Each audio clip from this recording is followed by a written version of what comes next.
Coming up, the one tool I didn't know I needed until I used it. Well, hey all, welcome. Now, I'll admit it, I love my utility cart. Did you ever own something that after about 6 months you say to yourself, hey, how did I ever get along without this? Well, that's me and this utility cart.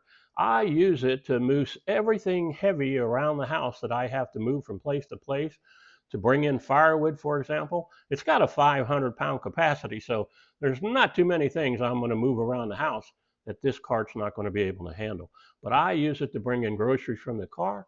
I use it to bring in the groceries when Walmart delivers them, so I don't have to carry in 25 bags or whatever. I'm going to go ahead and zoom in close, let you have a close-up look at it, and I'm going to share a tip with you that I learned the hard way. I know it's hard to tell from the video, but this cart is surprisingly sturdy and well built.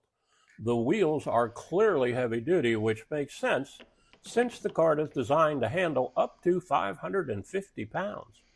I did make one mistake during assembly. I initially installed the rotating or the swivel wheels at the rear, which made the cart really hard to steer.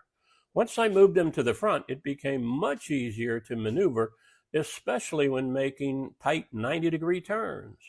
Now, if you're looking for a durable, heavy-duty utility cart for your office, workspace, or home, this one is a great value. I definitely recommend it.